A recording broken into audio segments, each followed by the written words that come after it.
Hello, you're watching Context. I'm Orkan Amashov here to ask relevant questions in pursuit of eliminating answers. Israel is now facing immense pressure, not only from its traditional detractors and regional rivals, but also from long-standing allies who have been staunch supporters of its right to self-defense. Britain, a country that has provided extensive diplomatic and military backing to Israel in the wake of the 7th of October Hamas perpetrated attacks and the subsequent war in Gaza, has now suspended free trade talks with the Israeli government. It has also imposed sanctions on West Bank settlers, measures declared as justified by what UK officials describe as unacceptable military actions in Gaza and a worsening humanitarian crisis. British Foreign Secretary David Lammy went so far as to accuse the Israeli government of pursuing what he called egregious policies in Gaza and the Israeli-occupied West Bank. Israel's foreign ministry, in turn, accused the UK of an anti-Israel obsession, a charge that's given Britain's historic role in the founding of the modern state of Israel, some might deem disproportionate or a bit unfair. At the same time, Brussels has launched a formal review of its own trade agreement with Israel, citing similar concerns. Together, these developments appear to reflect a coordinated European response using economic levers as instruments of diplomatic pressure. Yet the whole subject is not confined to the realm of politics or policy. In the cultural arena, the Eurovision Song Contest has become an unexpected flashpoint. Despite commanding public support across Europe, Israel's entry failed to clinch victory, largely due to low jury scores from EU member states. In a stunning last-minute turn, Austria emerged as the winner, with Switzerland, remarkably, receiving 0 points from the public. For those inclined towards time-honoured conspiracy theories, this was no coincidence. Some argue that Israel was deprived of a hard-won cultural victory and suggest that Eurovision became a vehicle for European rebuke, albeit one cloaked in glitter and song. And yet for those who view conspiracy theories and Eurovision as a song contest as a whole as beneath their dignity, this is all quite beside the point. The central question remains, is Israel now confronting a new form of European isolation? Joining me to discuss this intriguing and absolutely critical subject from Boston, political scientist Dr. Daniela Miller, from Ohio, political analyst and commentator Adam Scott Bellows, and from North Allerton in the UK, political commentator Andy Preston. Warm welcome to you all. Thank you for having me. Thank you very much indeed. It's a very intriguing subject, and I would like to begin this conversation with a broad inquiry. And my first question is raised to Daniela. Daniela, the kind of language now being employed by Israel's allies is quite unprecedented. Although I did not refer to this particular matter in the opening, allow me to begin with a joint trilateral declaration issued by the UK, France and Canada. It has been described as one of the most significant public rebukes by allies to date, and there have been some concrete measures that have been promised by those three actors. What is your assessment of this change in tone, and how critical is it actually? Hi, and thank you for having me. It is, in fact, a turning point, I would say, when Starmer, Carney, and Macron come out with a joint statement that also underlines the fact that timing is very important here, because we are talking about a potential famine. We are talking about lots of public pressure within this European countries and Canada about the situation in Gaza. The social media and communications have been overwhelmed with images of emaciated children in particular.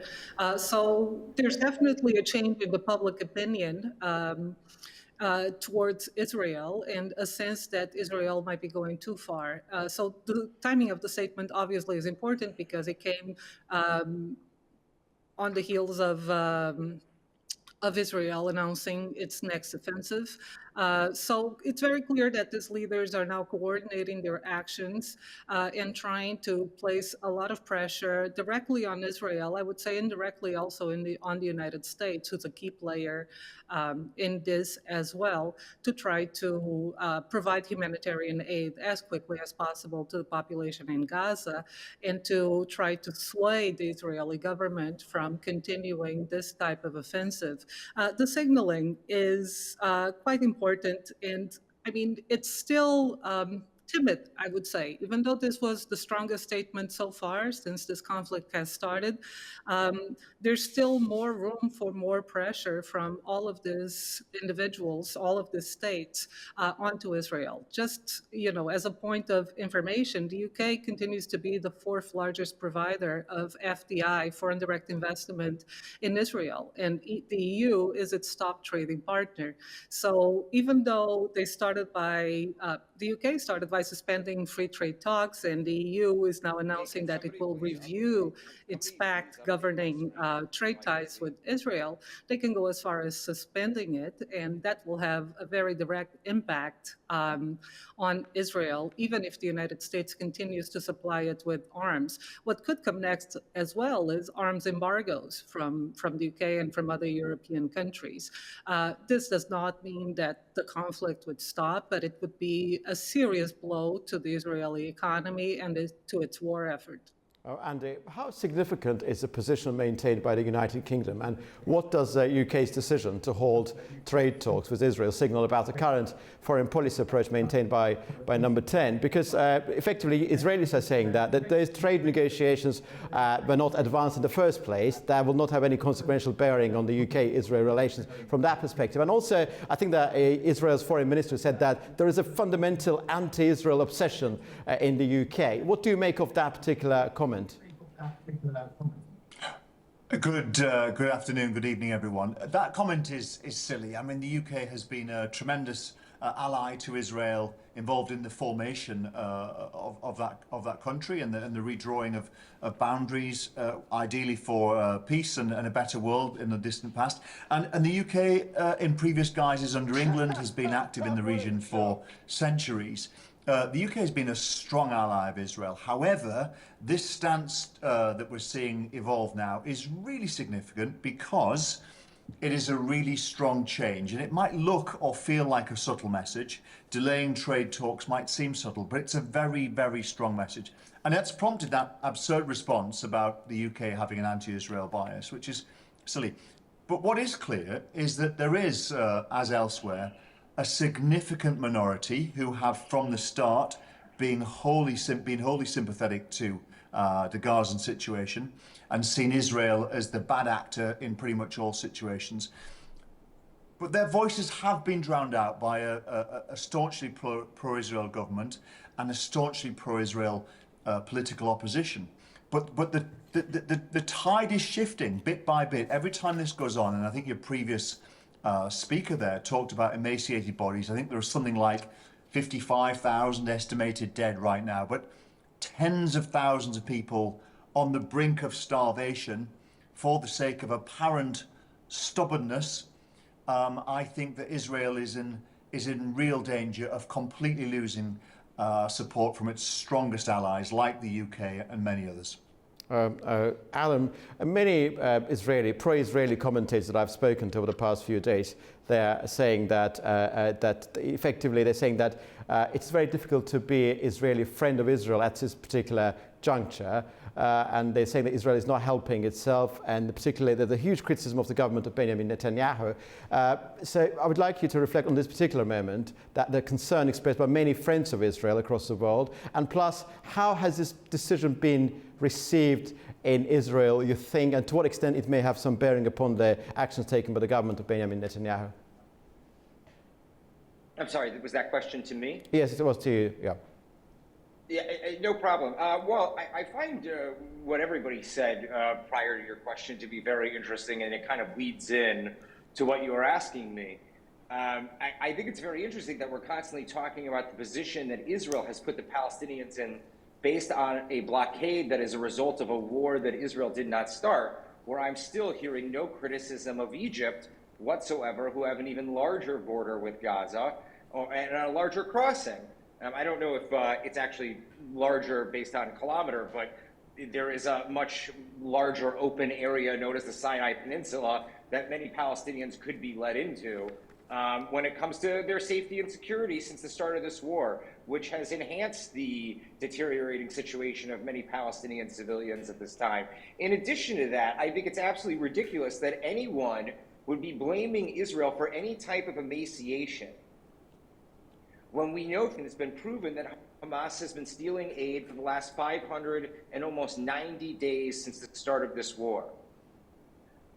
I think that any European country that is being thanked by Hamas based on their statements needs to think about what they're doing and the approach that they're creating in terms of the Middle East. I also have to say that the gentleman earlier talked about Britain, helping create a better world. Let's just be honest, the way that the British Empire fell apart and the lines that it left all over the world did not exactly lead us into a better world. It led us into a significant amount of conflict, India, Pakistan, and the Arab-Israeli conflict, especially with the approach that the Sunni Arabs were the majority of the Middle East, whereas it wasn't a mosaic of minorities like the French saw the Middle East.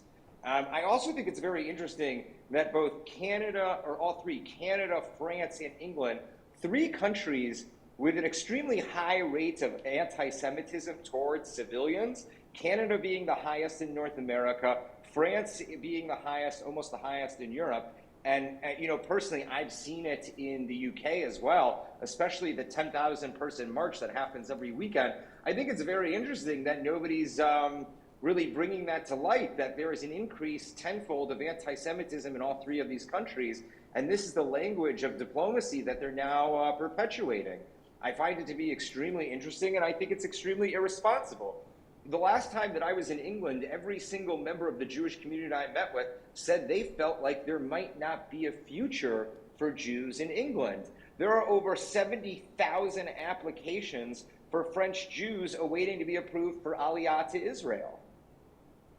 Daniela. Jewish day schools in Canada have been shot at. So I do not find any of the statements to actually have any type of bearing or official actions that will cause the Israeli government to change what they're doing. Daniela, I think this is prostration personally, and I don't think it's being done very well. Thank you. Fully understood. Just Daniela, to what extent you agree that there is a large-scale sort of a growing, mounting anti-Semitism across Europe and North America, and do you think that this effort made by United Kingdom and European Union is actually coordinated with the United States? Do you see it as part of a coordinated Western response in relation to what's happening in Gaza? I think it is important for us to distinguish anti-Semitism from Israel as a state, and Israel as a state who is potentially breaching humanitarian law and international law, as we all know.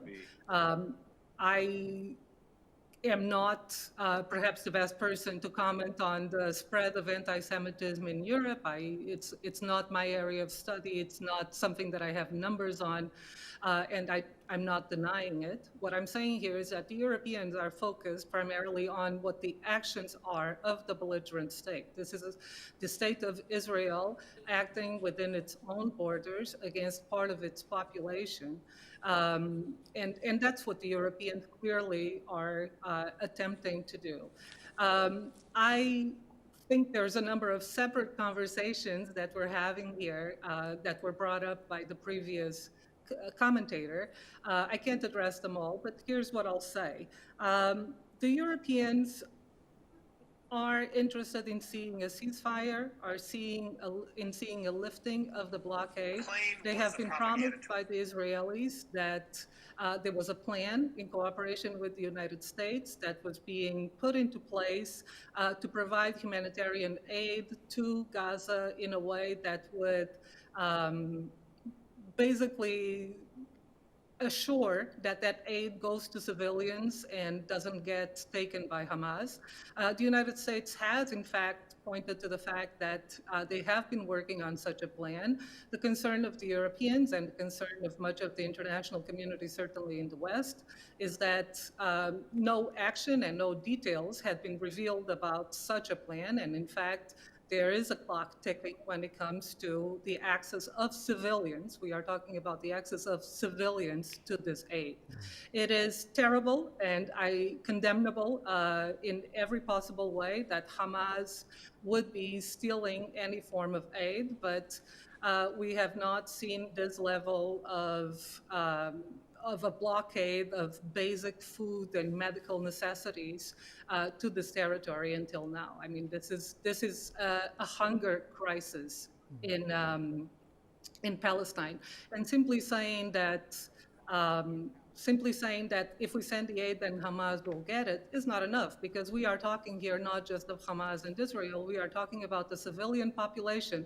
I want to underline again, civilian population that is suffering dearly under this. Now, the responsibility is shared, obviously. It's not just a responsibility of Israel, and certainly many have accused the West of being complicit in this by continuing to support Israel, even as Israel pushed the boundaries of legality in this conflict against Hamas. But that's besides the point at this moment, in my opinion. The moment is that this population needs food, this population needs medical supplies, and the Europeans are very clearly coordinating in order to assure that the civilian population gets the need that it helps as soon as possible. I think there are a couple of things that need to be kind of reiterated at this juncture. There's no question about Israel as a state, its protection, its right to self-defense. I mean, no UK, European Union, they're all acutely conscious of that particular moment. But the question that I earlier posed to you was about to what extent these efforts by the UK and EU are coordinated with the United States, because the relations between the US, the current administration, and the government of Benjamin Netanyahu are not absolutely perfect as of today. There are certain issues. At this juncture, Andy, I just would like to ask the self-same question, pose the self-same question to you. Do you think, to what extent do you think it's coordinated with Washington in the first place? And if not coordinated, then could this move place the UK at odds with Washington? Or would you say, is it instead, or would you still say that it's some form of consensus? Because the self-same question asked in relation to Ukraine. Russians actually believe that although Trump has changed the debate about Ukraine, the policy of the coalition of the willing and the policy maintained by Washington, D.C. are part of the same scope. So the coalition of willing is ramping up pressure, whereas Washington is trying to mediate between Russia and Ukraine. Do you think a similar form of consensus could be deemed as applicable to what's happening in Gaza? Okay, that's a great question. It's a very long question. That was a question to Andy Preston. Yep. Yeah, hi. So that's a great question. Before I answer it, I'd like to just clarify that the previous gentleman said that I'd said that the UK created new boundaries and redrew maps for a safer world. I actually said creating a safer world. I actually said in an attempt to create a safer world. I didn't say that we had created a safer or more peaceful world. I think that, I think what's different here, first of all, is that that Israel and the UK are cultural and political allies. There is a strong relationship and a kind of international friendship. So it's totally natural that when the UK sees a friend and ally behaving in a way that it feels is wrong, it steps in and takes action. That's completely natural. But to suggest that we should be doing the same with Egypt or whatever, that's by the by. That's a separate conversation. We should be working with our allies, supporting them where we can. Of course, every nation deserves and indeed should protect itself from terrorism, from murder, from rockets. But to sit back and watch starvation evolve is something that British people, even those who genuinely support Israel, cannot tolerate. Regards Britain, the UK, working closely and in step with America. My personal view is that while there are ongoing conversations and advisory communications saying that what we are thinking and what we are doing will be happening, I don't believe there is a coordinated and concerted effort to do the same thing at all. I think that Britain and the USA have a similar relationship with Israel. There is a similar appreciation of their predicament, but there's also a growing realization that being allowed to defend yourself robustly isn't the same as watching a starvation evolve. Adam, my last question is going to be addressed to you. And also, if you would like to comment on a particular point you heard earlier, by all means, please. Has the Gaza conflict, this ongoing situation related to Gaza, altered, do you think, Israel's perception of its Western allies? And to what extent, actually, you think Israel today is perturbed about the reaction coming from the UK, France, and other European countries? Is it a matter of concern for Israel, or Israel is determined to execute that plan, and there's no doubt about that? To what extent Israel is concerned about this changed perception? That's what I'm asking.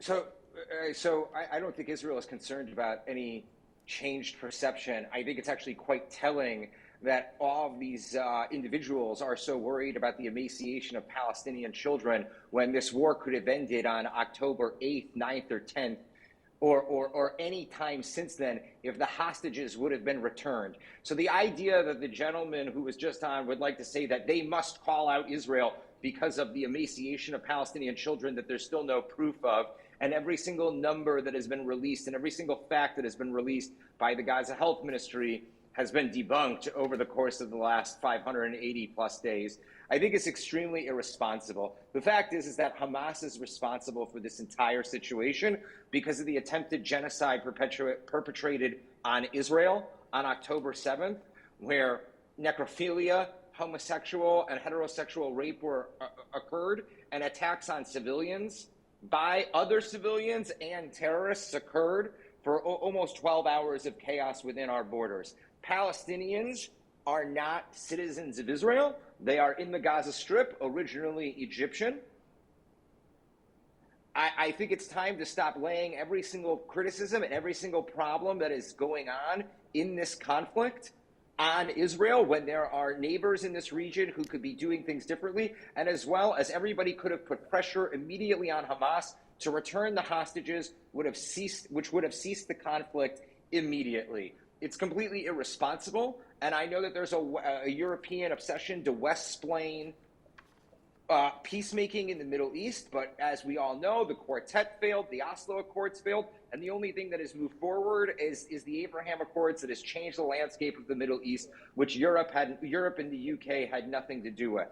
So I think that it's completely inappropriate, some of the analysis that I heard. And in addition to that, one other person said we have to separate anti-Israel criticism from anti-Semitism, but clearly the realities that we've seen around the world and the things that these supposed critics of Israel are saying are things like gas and burn the Jews. I'm sorry, is there anything, Adam, I'm terribly sorry for locally. I'm terribly sorry. Do you think, is there anything there after October the 7th, 2023, that Israel could have done differently? Do you see any single element of veracity in the criticism levied against Israel? I would have never used ground troops, and I would have bombarded Gaza from the sky to prevent the use of Israeli troops, to put our troops in harm's way, in my opinion. I think that was totally, I would have done things differently, but then again, I'm not somebody sitting in the security cabinet or making decisions with the chief of staff and the prime minister. I think that political pundits have a lot of opinions without being in certain security clearance, and the only thing that many people can do is conject. But I do have to say, as an Israeli who's just visiting in the States right now, I am extremely offended by some of the things that I've heard in terms of the obtuse opinions of what's going on with the geopolitical reality, not only in the Middle East, but what's happening in all these people's countries to their Jewish communities, and how unsafe they have felt from Sydney to DC, from London to LA.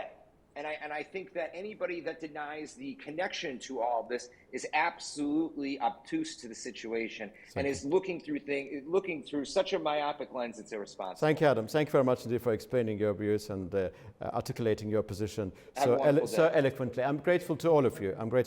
And to Daniela Miller, Adam Scott Bellis, and Andy Preston for sharing their views with us. That's all from Context this evening. Britain's suspension of trade talks, the European Union's formal review, and even perhaps the Eurovision jury scores all suggest that Europe may be quietly rethinking its relationship with Israel. across diplomacy, policy and culture. Of course, in principle and fundamentally, we remain in the realm of conjecture, but the questions now being asked, and they are real questions, but time alone will offer clarity. Goodbye for now.